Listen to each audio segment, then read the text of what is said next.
Nora Roberts, Spellbound, Chapter 1. Kaylin Farrell, you need a vacation. Cal lifted his shoulder, sipped his coffee, and continued to brood while staring out the kitchen window. He wasn't sure why he'd come here to listen to his mother nag and worry about him, to hear his father's whistle as he meticulously tied his fishing flies at the table, but he'd had a deep driving urge to be in the home of his childhood, to grab an hour or two in the tidy house in Brooklyn Heights, to see his parents. Maybe, I'm thinking about it. Work too hard, his father said, eyeing his own work. Could come to Montana for a couple of weeks with us. Best fly fishing in the world. Bring your camera. John Farrell glanced up and smiled. Call it a sabbatical. It was tempting. He'd never been the fishing enthusiast his father was, but Montana was beautiful and big. Cal thought he could lose himself there and shake off the restlessness to dreams.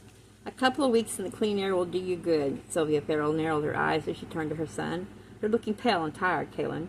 You need to get out of the city for a while.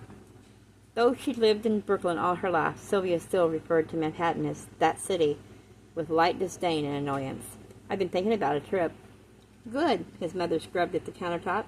They were leaving in the morning, and Sylvia Farrell wouldn't leave a crumb or a note of dust behind. You've been working too hard, Kaylin. Not that we aren't proud of you. After your exhibit last month, your father bragged so much that the neighbors started to hide when they saw him coming.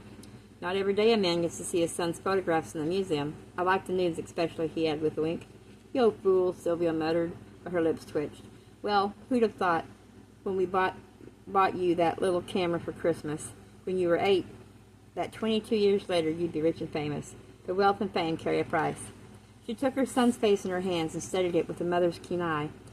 His eyes were shadowed, she noted, his face too thin. She worried for the man she'd raised, and the boy he had been, who had always seemed to have something more than the ordinary. You're paying it.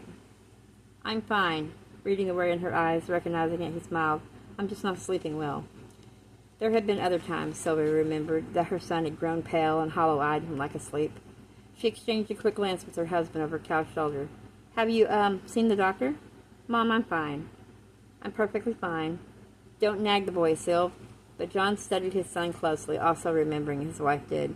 The young boy who had talked to shadows, had walked in his sleep, and had dreamed of witches and blood and battle. I'm not nagging. I'm mothering. She made herself smile. I don't want you to worry. I'm a little stressed out, that's all. That was all, he thought, determined to make it so. He wasn't different. He was odd. He wasn't odd. Hadn't the battalion of doctors told his parents had taken him throughout his childhood, diagnosed an overdeveloped imagination, and hadn't he finally channeled it into his photography? He didn't see things that weren't there anymore. Sylvia nodded, told herself to accept that. Small wonder. You've been working yourself day and night for the last 5 years. You need some rest. You need some quiet and some pampering. Montana, John said again. A couple of weeks of fishing, clean air, and no worries. I'm going to Ireland. It came out of Cal's mouth before he'd realized the idea was in his head. Ireland? Sylvia pursed her lips. Not to work, Callan. No, to see. Just to see. She nodded, satisfied. A vacation, after all, was a vacation. That'll be nice. It's supposed to be a restful country. We always meant to go, didn't we, John?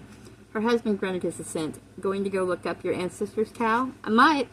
Since the decision seemed to be made, Cal sipped his coffee again. He was going to look up something, he realized, or someone. It was raining when he landed at Shannon Airport. The chilly late spring rain seemed to suit his mood. He slept nearly all the way across the Atlantic, and the dreams had chased him. He went through customs, arranged to rent a car, changed money.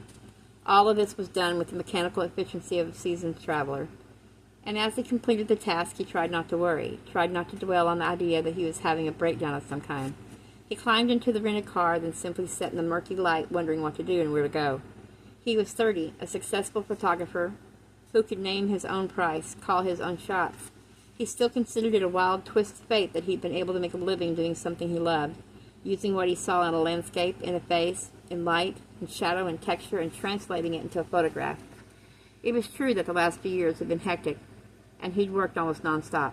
Even now, the trunk of the Volvo he'd rented was loaded with equipment, and his favored Nikon rested in the case on the seat beside him.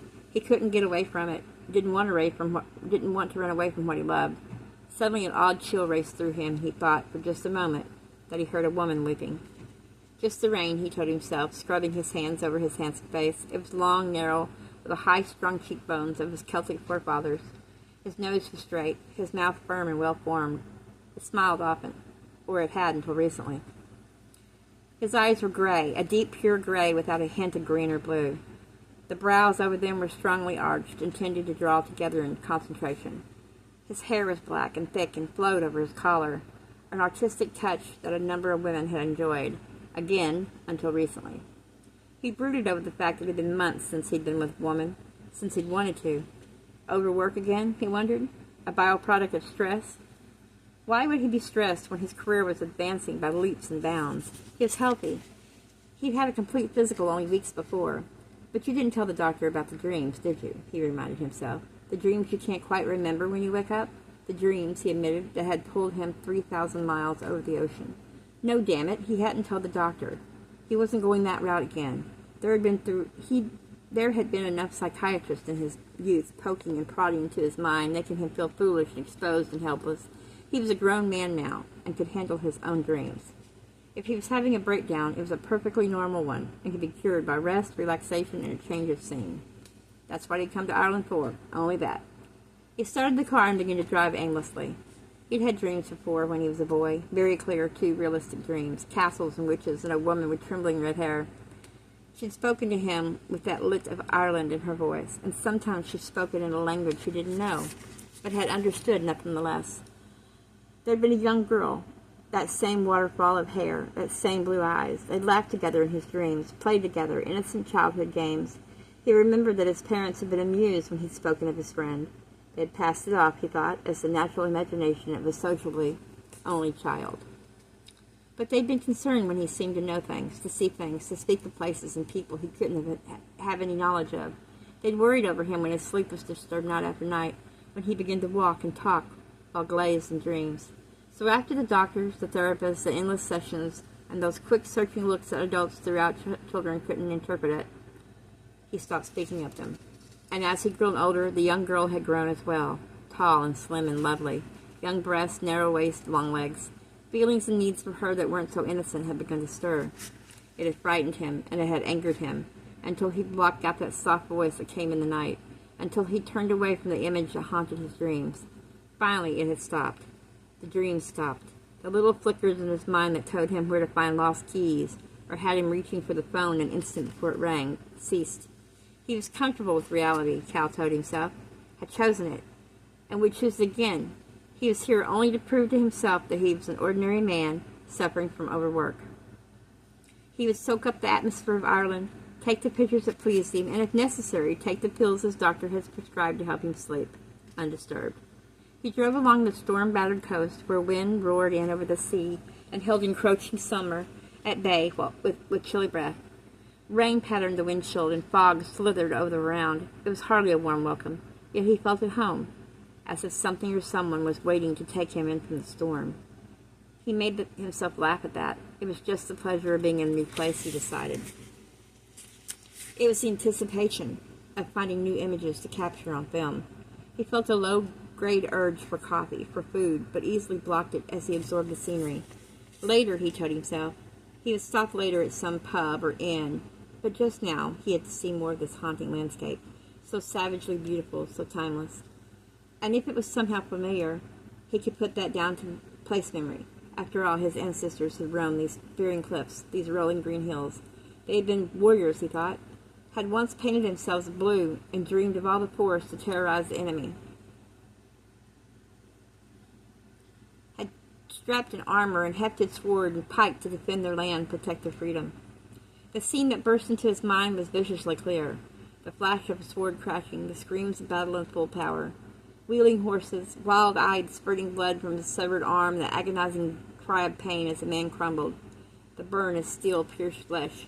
Looking down as the pain bloomed, he saw blood welling on his thigh. Charing crows circling in silent patience, the stench of roasting flesh as bodies burned on a pyre, and the hideous and thin cries of dying men waiting for release. Cal found himself stopped on the side of the road, out of the car, dragging air into his lungs as the rain battled him. Had he blacked out? Was he losing his mind? Trembling, he reached down and ran his hands over his jeans. There was no wound, and yet he felt the echoing ache of an old scar he knew wasn't there. It was happening again. The river of fear that flowed through him froze over and turned his blood to ice. He forced himself to calm down, to think rationally, Jet lag, he decided. Jet lag and stress, that was all. How long since he'd driven out of Shannon? 2 hours? 3? He needed to find a place to stay. He needed to eat. He would find some quiet, out-of-the-way bed and breakfast, he thought. Somewhere he could rest and ease his mind, and when the storm had passed, he would get his camera and go for a long walk. He could stay for weeks or leave in the morning. He was free, he reminded himself. And that was the same. And that was sane, that was normal. He climbed back into the car and steadied himself and drove along the winding coast road.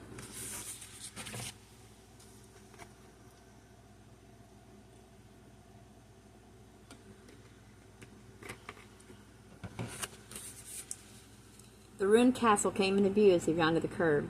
The keep, he supposed it was nearly intact, but walls had been sheared off, making him think of an ancient warrior with scars from many battles. Perched on a stony crag, it shadowed with power and defiance despite its tumbled rocks. Out of the bolting sky, one lance of lightning speared, exploded with a light, and stung the air with the smell of ozone. His blood beat thick, and an ache purely sexual began to spread through his belly. On the steering wheel, his fingers tightened. He swung into the narrow, rutted dirt road that led up.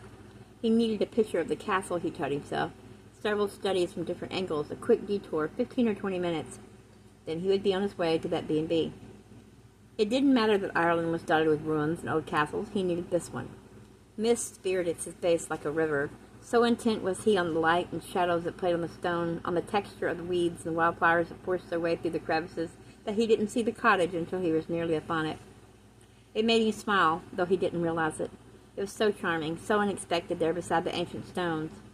Inviting, welcoming, it seemed to bloom like the flowers that surrounded it, out of the cliffside as if planted by a loving hand.